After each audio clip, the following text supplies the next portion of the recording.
जो मैं कहानी आप लोगों के लिए लेकर आया हूं उसका ताल्लुक राजधानी दिल्ली से है। साल है 2017। 2017 की किसी एक तारीख को देर रात को एक शख्स अपने घर लौटता है।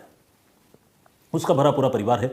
घर में बुजुर्ग माँ है जो ग्राउंड फ्लोर में रहती हैं और ऊपर का फ्लोर जो है उसमें खुद वो शख्स, उसकी बीवी और 3 छोटे छोटे बच्चे जिनकी उम्र 5 से 6 साल के बीच की है वो रहते हैं। तो जब वो शख्स रोज़ की तरह उस दिन भी अपने घर लौटता है तो रात को जैसे ही अपने घर एंटर करता है, सामने जो मंजर होता है उसे देखकर उसके कदम ठिठक जाते हैं, मुंह से चीख निकल जाती है। वो घबराता हुआ बाहर चला आता है और उसके बाद चिल्ला कर लोगों को बुलाता है। आसपास के लोग इकट्ठा हो जाते हैं। पति की चीखें सुनकर ऊपर के माले में रहने वाली उनकी जो बीवी हैं वो भी बाहर आती हैं और फिर सामने वो देखती हैं कि उनकी बुजुर्ग माँ की लाश पड़ी हुई है। यानी ये जो शख्स घर के अंदर आया था उसकी बुजुर्ग माँ और जो बहू है ऑब्वियसली उसकी मदर इन लॉ यानी सास। ये जो बुजुर्ग महिला है इनकी लाश अधजली हालत में पड़ी हुई थी और इसके अलावा वहां सीन ऑफ क्राइम में कोई ऐसी चीज नहीं थी जिसे देखकर यह लगता कि इस महिला के साथ कोई ज्यादती हुई हो या किसी ने इस महिला पर कोई हमला किया हो। ऐसी कोई चीज विजिबली वहां दिख नहीं रही थी। तो लेकिन लाश तो लाश है। उसे देखकर बेटा घबरा गया और उसने फौरन पुलिस को फ़ोन किया। पूर्वी दिल्ली की पुलिस तुरंत मौके पर पहुंचती है और इस मामले की छानबीन, इस मामले की जांच शुरू की जाती है। पुलिस जब सीन ऑफ क्राइम को विजिट करती है तो वो कुछ चीज़ों को गौर करती है, कुछ चीज़ों को बहुत ध्यान से देखती है। वो ये देखती है कि घर के ग्राउंड फ्लोर पर बुजुर्ग महिला की लाश है और लाश से सरसों तेल की बहुत ज़्यादा बू आ रही है और वो डेड बॉडी जो है आधी जली हुई हालत में है। आमतौर पर कोई भी ऑयल जो है वो इनफ्लेमेबल तो होता है, ज्वलनशील होता है वो, लेकिन सरसों तेल ऑब्वियसली केरोसिन की तरह, पेट्रोल या डीजल की तरह ज्वलनशील नहीं होता। इसीलिए शायद आग जो है वो पूरी तरह से उस लाश को जलाकर राख करने में कामयाब नहीं हुई है, ऐसा उस डेड बॉडी को देखकर पुलिस को लगता है। साथ ही पुलिस ये देखती है कि बुजुर्ग महिला की जो छड़ी है, जिस वॉकिंग स्टिक है जिसके सहारे वो चलती थी, वो वॉकिंग स्टिक भी उन्हीं की डेड बॉडी के पास पड़ी हुई है। तो ये अपने आप में बहुत एक अजीब सी बात थी। सीन ऑफ क्राइम को देखकर ये समझ पाना मुश्किल था कि आखिर इस महिला के साथ हुआ क्या है। क्या किसी ने बाहर से आकर महिला की जान ले ली या ये कोई एक्सीडेंटल डेथ है। पुलिस जब बगल में किचन तक जाती है तो पुलिस देखती है कि किचन का भी सारा सामान इंटैक्ट पड़ा हुआ है, लेकिन हाँ सरसों तेल की एक बोतल जो है वो खुली हुई हालत में किचन के स्लैब पर रखी है और साथ ही उसका ढक्कन भी बगल में रखा हुआ है। तो ये सब कुछ देखकर पुलिस कंफ्यूज्ड हो जाती है। पुलिस को समझ में नहीं आता कि ये मामला एक्सीडेंटल डेथ का है या फिर कोई मर्डर है, क्या है। लेकिन पुलिस इस बात पर हैरान होती है कि जिस घर में इस महिला की मौत हुई उसी घर में एक और महिला 3 छोटे छोटे बच्चों के साथ रह रही थी। बच्चे तो खैर काफ़ी छोटे हैं, जैसा कि मैंने आपको बताया 5 से 6 साल का एज ग्रुप है सारे बच्चों का, मतलब 6 साल से नीचे। तो जो महिला है उसे एक बार भी ये पता कैसे नहीं चला कि ग्राउंड फ्लोर में उसकी सास जो है उसके साथ कोई अनहोनी हो गई, कोई उसे आकर मार गया या एक्सीडेंटली ही वो आग का शिकार बन गई। ऐसा कैसे हुआ? क्या उन्होंने शोर नहीं मचाया? ये सारी बातें जो है वो पुलिस को हैरान कर रही थी। पुलिस ने इस सारे मंजर को देखकर पुलिस को ये लग रहा था कि इस मामले में किसी इनसाइडर का भी हाथ हो सकता है और यह भी हो सकता है कि कोई आउटसाइडर हो। तो पुलिस सबसे पहले शुरुआत करती है उस बहू से, उस महिला से पूछताछ करने से जिसकी बुजुर्ग सास की मौत हुई थी। उस महिला का नाम, जिनकी मौत हुई, उनका नाम था स्वर्ण कौर। उम्र थी 62 साल और जो बहू है उसका नाम है कंचन। तो कंचन से पुलिस पूछताछ करती है और कंचन से कहती है कि आपने कैसे एक बार भी कोई चीख नहीं सुनी, आपको कोई खटका, कोई आवाज़, कुछ भी सुनाई नहीं पड़ा, नीचे आपकी सासू माँ जो है वो जलकर मर गई। तो वो महिला कहती है कि वाकई मैंने कोई चीख नहीं सुनी क्योंकि मैं ऊपर के फ्लोर में थी और मेरे 3 छोटे छोटे बच्चे हैं, मैं उनको लेकर बिजी थी, उनका ख्याल रख रही थी, उन्हें सुला रही थी और मुझे बिल्कुल पता नहीं चला। ये तो तब पता चला जब मेरे पति घर आए और उनकी चीखें मैंने सुनी, तब मुझे लगा कि अरे ये क्या हो गया। फिर मैं नीचे आकर मैंने ये सारा कुछ देखा। तो पुलिस ने पूछा आपको क्या लगता है क्या हुआ होगा, मतलब घर के अंदर ऐसा कौन घुस आया होगा। तो महिला ने 2 बातें कही। एक तो महिला ने कहा हो सकता है कि कोई बाहर का आदमी आया हो जिसने हमारी सास की जान ले ली, मेरी सास की जान ले ली। और इरादा लूटपाट का रहा हो, कामयाब नहीं हुआ हो। एक तो ये बात हो सकती है, और दूसरी बात मुझे ये लगती है कि शायद वो किचन में कुछ काम करने की कोशिश कर रही थी और सरसों तेल उनके ऊपर गिर गया, जिसकी वजह से वो आग की चपेट में आ गई, झुलस गई। तो इन दोनों ही बातों पर पुलिस को बहुत ज़्यादा, इस थ्योरी पर बहुत ज़्यादा यकीन नहीं हो पा रहा था। उसकी वजहें थी। ये लूटपाट वाली वजह पर इसलिए पुलिस यकीन नहीं कर पा रही थी क्योंकि घर में कोई भी सामान जो है वो बिखरा हुआ नहीं था। प्लस अगर कोई इस तरह का क्लेम करता है तो ऑब्वियसली पुलिस उसे वेरीफाई करती है, चाहे वो सीसीटीवी फुटेज हो, आसपास के लोगों से पूछताछ करके हो। तो इस तरह के इन्वेस्टिगेशन में भी पुलिस को सीसीटीवी फुटेज में कोई संदिग्ध गतिविधि आसपास के इलाके में नजर नहीं आई। घर का कोई सामान बिखरा हुआ नहीं था, तो लूटपाट जैसी कोई बात भी पुलिस को समझ में नहीं आई। और जो एक्सीडेंट वाली बात है वो भी बड़ी अजीब लग रही थी, क्योंकि सरसों तेल किसी के ऊपर गिर जाए और कोई आग का शिकार हो जाए, ऐसा आमतौर पर नहीं होता है। मतलब गैस से तो जलते हुए लोगों को देखा सुना है, केरोसिन से देखा सुना है एक्सीडेंटली, लेकिन कोई सरसों तेल से जल जाए, कुकिंग ऑयल से, ये बड़ी अजीब सी बात है। तो इस बात पर भी पुलिस थोड़ा हैरान थी और थोड़ी परेशान थी। तो खैर, पुलिस अभी सारे ऑप्शंस जो है उसको एक्सप्लोर कर रही थी, और एक्सप्लोर करते हुए पुलिस ने सुमित से भी बातचीत की। सुमित स्वर्ण कौर का बेटा।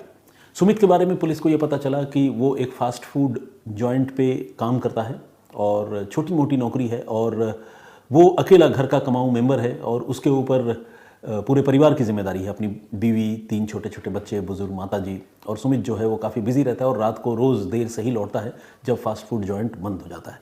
अब पुलिस सुमित से ये पूछताछ करती है कि ये बताइए कि आपकी बीवी के साथ आपकी सासू माँ के रिश्ते कैसे हैं। तो सुमित पहले तो हिचकता है क्लियरली जवाब देने से, लेकिन बाद में वो कहता है कि नहीं, वाकई आप जो पूछ रहे हैं मैं आपका मतलब समझ रहा हूँ, मेरी वाइफ के साथ मेरी माँ के रिश्ते जो है वो अच्छे नहीं हैं।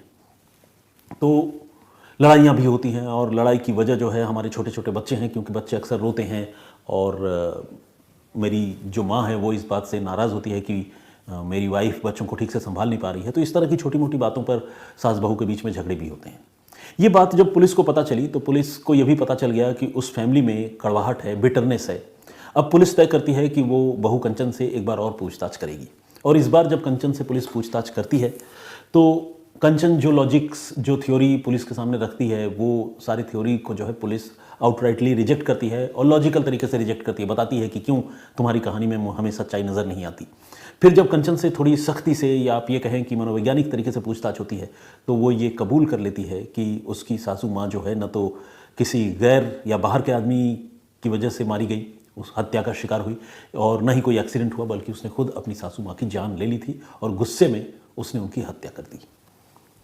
अब जब कंचन अपना जुर्म कबूल कर चुकी थी तो पुलिस को पूरी कहानी जाननी थी, और कंचन के सामने सिवाय सच बोलने का और कोई चारा नहीं बचा था।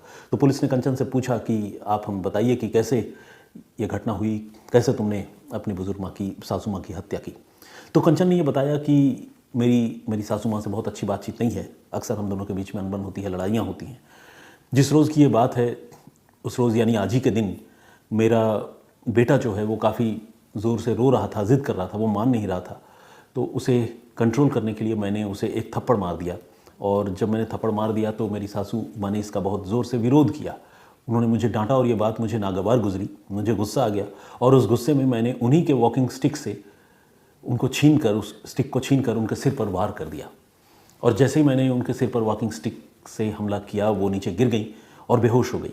मेरा इरादा उनका कत्ल करने का नहीं था, लेकिन मैं ये सोच रही थी कि अगर ये बेहोशी से वापस आती हैं तो जाहिर है अपने बेटे को, यानी मेरे पति को, ये सारी बातें बताएंगी, और फिर मेरे लिए बहुत मुश्किल खड़ी होगी, मैं जवाब देने लायक नहीं रहूँगी। तो फिर मैंने ये तय किया कि क्यों ना उनकी इस बेहोशी को उनकी मौत में बदल दिया जाए, और इसी इरादे से मैंने उनके किचन में जो चीज़ें थी, चाहे वो केरोसिन तेल हो या कोई भी चीज़ हो, उससे मैंने उनको आग लगाकर जला देना चाहा। मैंने बहुत कोशिश की, लेकिन मुझे ऐसा कोई भी मटेरियल, कोई भी सब्सटेंस नहीं मिला जिससे उनको मैं पूरी तरह से जला पाती।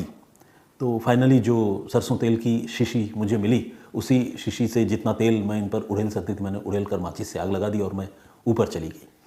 और ये सब कुछ बमुश्किल 15 से 20 मिनट के अंदर हो गया। इसके बाद चूँकि मैं इस घटना को अंजाम दे चुकी थी तो मुझे पकड़े जाने का डर था, इसीलिए मैं चुपचाप अपने कमरे में रही। लेकिन जब मेरे पति घर लौटे और उनकी चीखें मैंने सुनी तो मुझे भी बाहर आना था। फिर मैं बाहर आई, और उसके बाद अपने पकड़े जाने के पहले तक मैं लगातार इस मामले को लेकर झूठ बोल रही थी।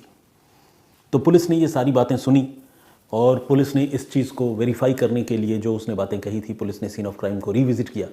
पुलिस ने देखा कि वाकई जो बुज़ुर्ग महिला की वॉकिंग स्टिक है, उस वॉकिंग स्टिक में भी एक क्रैक आ चुका है।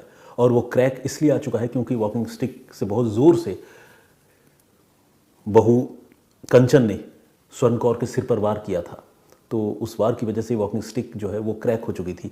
प्लस जब पोस्टमार्टम हुआ तो स्वर्ण कौर के सिर पर वार किए जाने के निशान भी फॉरेंसिक एक्सपर्ट्स को मिले, जो इस बात का प्रमाण था कि कंचन जो है अपने सासू माँ के कत्ल को लेकर सही बात कह रही है।